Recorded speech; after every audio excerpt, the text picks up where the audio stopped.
ሰላም ኣብ መላእ ዓለም ዘለኹም ክብራት ኣሕዋት ሰላም እግዚኣብሔር ክሳኹም ይኹን።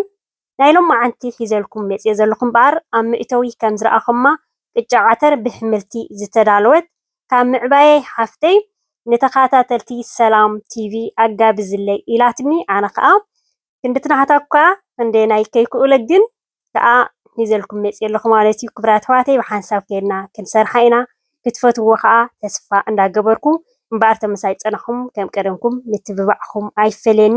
እዚ ቪድዮ ላይክ ከይተውሕድሉ ብላይክ ጀምርዎ። ከም ሓደሽቲ ተኣትዉ ኣለኹም ከዓ ላይክ ሳብስክራይብ ኮመንት እንዳገበርኩም ነዚ መዓልታዊ ዝሰዶ ቪድዮታት ተኻፈልቲ ክትኮኑ ብክብሪ ዕድመኩም። እምበኣር ኣብዚ ከም እትሪእዎ ዘለኹም ክልተ ዓይነት ኣሕምልቲ በቢ 500 ግራም ፍርቁ ኪሎ ማለት እዩ ብሮኮሊ እንደገና ከዓኒ ካውሎ ፍየሬ ኣዳልየ ዘለኹ ማለት እዩ። ብከምዚአን ጌርኪ ሰሪሕኺ ኣብሎም ብጣዕሚ ክጠቕሞም እያ ብፍላይ ምዚ ሕጂ ዘለናዮ ግዜታት ማለት እዩ ኢላትን ሕጂ ኣነ ከዓ የብል ኣለኹ ማለት ሒዘልኩም መፅአ ክንሰርሓ ኢና ብሓንሳብ ከይድና ክቡራት ኣሕዋተይ ን3 ደቂቕ ንእሽተይ ኣብስል ኣቢለ ኣለኹ። ምክንያቱ ኣብ ከለውን ከየብሰልና ክንጥቀመሉ ንኽእል ኢና፣ ግን ኣብስል ተቢልናዮ ከዓ ፅቡቅ ምስቲ ኣብ ሞጎጎ ጌርና ንስንክቶ ማለት እዩ። ሕጂ ሓሩጭ ዓተር ኣብዚ ኣዳልየ ኣለኹ 3 ኩባያ በዛ ትሪእዋ ዘለኹም ጌርና ንፊት ክነብለን ኢና። እሳውካ ብሓሩጭ ዓተር ጌርኩ ሆላንድያ ስርሕያ ኢላትኒ፣ ግን ቁሩብ ዕፉን ከዓኒ ሕጉሰላ እየ ማለት እዩ።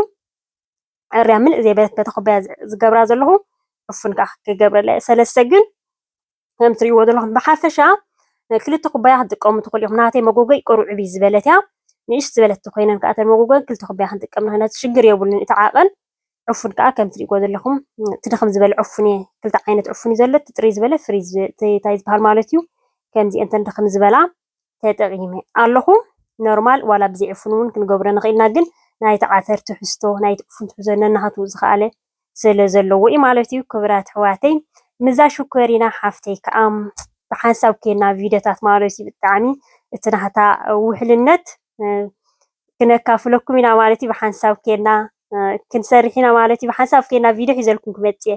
ንመን ኢልዎ እግዚኣብሔር እቲ መልሓስናሲ ፅቡቅ ንዛረበሉ ሰብ ይሓስብ እግዚኣብሔር ከዓ ይፍፅም ስለ ዝኾነ ክቡራት ኣሕዋተይ ምስ ኣሕዋትና ምስ ወለድና ፋሕፋሕ ኢልና ዘለና ንተሓቋቐፈሉ በቃ ግዜ የምፀልና። ክቡራት ኣሕዋተይ ብእውነት ናይ ብሓቂ ወለድና ኣዋልዶም ኣወዳቶም ወሊዶምና ግን ፋሕፋሕ ኢልና ናይ ኣሕዋትካ እንታይ ዝበሃል ብጣዕሚ ሕጂ ሰዓት ትብለኒ በቃ ሰላም ሓፍተይ ዋላ ንኽሪኦ ኢለ እኮ ይኮንኩን እየ በቃ ናፊቐክሲ እቲ ቪድዮ ስቕ ኢለ ዝውልዕ ገለ ትብለኒ ማለት እዩ።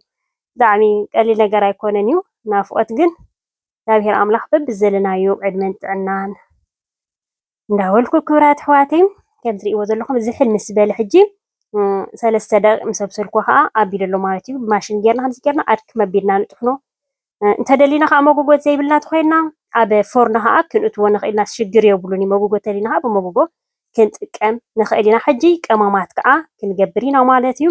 በርበረ ፀሊም፣ ካሙን፣ ፃዕዳ ሽጉርቲ፣ ፓፕሪካ፣ ዕርዲ ማለት እዩ፣ ሁሩድ፣ ጨው ከዓ ቁሩብ ይጥቀም ኣለኹ። ግድን ከምዚ እንተዘይብልና ኮይና ቀመማት ኖርማል እንታይ ዝበሃል ግድን ዋላ ብዘይ ቀመማት ጌርና ክንሰርሖ ንኽእል ኢና። ብሓፈሻ ግን ዘይቲ ከዓ ኦሊቭ ኦይል ማለት እዩ። ብሓፈሻ እቲ ኣሕምልቲ ንገብሮ ኣለና ንእሽተይ ኣብሲለ ኣቢልና የለና ኣብ ክንዲ ፀብሒ ጌርና ንምጉበሲ ብከምዚ ጌርና ከዓኒ ምስ ቅጫና ግብረ ኣቢልና ንምገቦ። ብፍላይ ቆልዑ ተኮይኖም ሕጂ ከም ጣዕመቶም ድዩ ከም ቁርሲ ድዩ ጌርና እንታይ ዝበሃል ስርሕርሕ ኣቢልና ክነመግቦም ንኽእል ኢና ማለት እዩ። ኣይርእይዎን ኣለዉ ቅጫ ኢሎም እዮም ክበልዕዎ ኣብቲ ውሽጢ ፅቡቅ ገይሩ ስለ ዝደኸመ ማለት እዩ። ንቆልዑት ከዓ ብጣዕሚ ፅቡቅ እንደገና እቲ ትሕዝቶ ናይታ ዕሽም ናይ ኣሕምልቲ ከዓኒ ይረኽብዎ ኣለዉ ማለት እዩ። ሕጂ ሓንሳብ በዚ ገይረ ሕውስውስ ከብለ በዚ ማንካ ድሓረይ ከዓ ብኢደ ገይረ ከኣትዎ እየ ማለት እዩ። ፅቡቅ ገይረ ሕሲ ከብሎ እየ። ክቡራት ኣሕዋተይ ከም ትሪእዎ ዘለኹም እንዳገበርና ኩሉ ግዜ ከዓ ሓሩጭ ናይ ዓተር ከዓ ኣብ ገዛና ክንፈሊ የብልናን። ብሓፈሻ ካብቲ ፊኖታት ዝበሃል ክንወፅእ ክንክእል ኣለና። ካብ ፊኖታት ውፅእ ኢልና ብራውን እንተተጠቐምና ማለት እዩ ዝተፈላለየ ባዕልና ድልዎ ኣቢልና ብዙሕ ኣሎ ዘዳለኽዎ ክሳብ 5 ዓይነት 6 ዓይነት ሓሩጭ ከምኡ ጌርና ሕውስ ኣቢልና ዳጉሻ ድዩ ጣፍ ድዩ ዕፉን ድዩ ሓዋዊስና ጥረታት ጌርና ከም ዝረኣኹሞ ሪኢኹም ኢኹም ሰላም ሓፍትና ብጣዕሚ ኢና ንጥቀመሉ። ከም ዘይረኣኹሞ ከዓ ትሪእዎ ትኽእሉ ኢኹም ማለት እዩ። ብሓፈሻ ካብቲ ፊኖ ውፅእ ኢልና እንተተበልና ዝተመራፂ ማለት እዩ።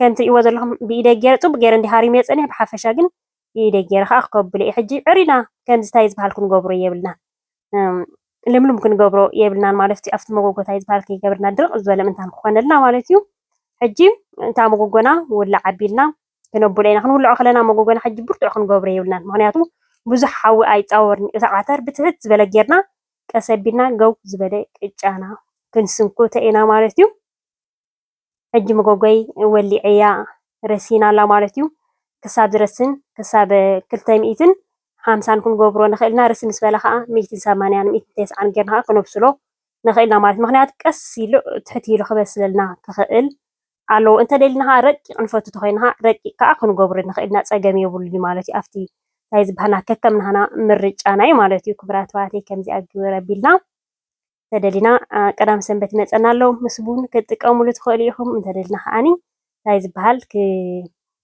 نبول نخيلنا مالتي كم طعمت نغبرنا ندقنا قرص ابينا كافت بانسات ገለ ውጽእ ኢልና ማለት እዩ መቸም በዓል ካብ ገዛኻ ተዳልዎ ንናይ ገዛኻ ዘርክብ የለን ማለት እዩ ክቡራት ኣሕዋተይ ከምዚ ግበር ኣቢልና ሕጂ ብውሕድ ፍርቂ ሰዓት 35 ደቂቃ ይኾን ኣፍቲ መጎጎ ክወስደልና ይኽእል እዩ ረቃ ኣይኮን ያ ርጉድ ዝበለት እያ ዘላ ከም ዝበልኩኹም ከዓኒ ቀስ ኢሉ ብትሕት ዝበል ሓዊ ገይረ ዶብ ስለ ዘለኹ ማለት ሕጂ ንዓኹም ተገዳሲ ኣገዳሲ ሒዘልኩም መፅየ ዘለኹ ክቡራት ኣሕዋተይ እምበር ማዕረ 35 ደቂቃ ዝወስድ ቅጫ ጎግ ዝበለ እዩ ማለት እዩ ስለዚ ንስኹም ክትጥቀሙሉ ሕፅር ዝበለ ገይረ ኣምፅየልኩም ዘለኹ ኣሸልቻው ምንታን ከይኮነኩም እቲ ቪድዮ ንስኹም ከዓ እዚ ተረዲእኹም ክቡራት ኣሕዋተይ ብሓፈሻ እዚኣ ናይ ሓፍተይ ዘጋበዘትኩም እያ እንደገና ከዓ ላይክ ኣይክፈለን እዩ ላይክ ብፍላይ ንጥቀመሉ ንሪኦ እንተሊና እቲ ቪድዮ ላይክ ኣይክፈለን እዩ ላይክ ግበሩሉ እዞም ኣሕዋተይ ማዓረይ كم تري وزن لهم جرنا طبق جرنا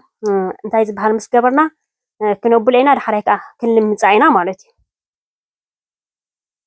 قسي لحجي كتبسل كا نجرفا مالتي حجيني ايش يتري فصني حمل مص ولا خيل مصنا او كل نورمال كنجبرو نخلينا او كل مالسي مغو سلازهونه زهونه نفاسي اتون شلو إلى طبق مالتي كم زي جرن ايش يعني جن لمص كبلع مالتي كان نجبرنا حجي مس جمطلنا خاني بتحت بلحو جيرنا مالتي حفشة كمزي تايز بها لبلب زبلس كخون يوبلون مالتيو كان زتري واد اللهم جيرنا جنطل لابيلنا يا مالتيو كتصبق معات حبرانا خطري ادس لكا نختم الجوها ما نغركم اي كيلني كبرات هواتي بحلاو سفنا تري واد اللهم صحاي زمسل بحلاو سفنا جبر ابيلنا كان تري واد اللهم جيرنا بطعم صبق مالتيو اتحملتي ندار اي ودقنا كمغبو سلديكول ابزي جن اي ريون يا مالتيو كبرات هواتي فلاين قولعت عبيتكا تتقمنا حملتها تردينا نمغوبندينا ناشجل كمزي تايز بحال غبر مالتي داسيلوهم سي ايبر الكانيو كان ديكنا شفنفنا بينا حب بينا جن كنا مغوبم نخيلينا كان دري وزلهم مالتيو كبرات هواتي امبار كبرات هواتي نايلو معانت مدبنا كم زاتري وزلهم صبقت مالتيو زياده معاري كام اذا زاززكني صبق غير سريحه خون تسفاي جبر من كتحتي እግዚአብሔር አምላክ ንምርኻብ ይብቃዓና ዳወልኩ ክብራት ኳተይ ዝኾነ ናይ ሎም ዓንቲ መደብ ድሓን በቃ ኣብዚ ኣኽለና ፈቲኹም ክትኮኑ ተስፋ እንዳገበርኩ ጀሚረ ክሳብ ዝውድእ ዝተኸታተልኩምኒ ካብ ልቤ ዘመስግነኩ ብኻልኦት ትሕዝቶ ክሳብ ዝምለሰኩም ሰላምን ጥዕናን ኣብ በቢ ዘለኹሞ ሰሰናዩ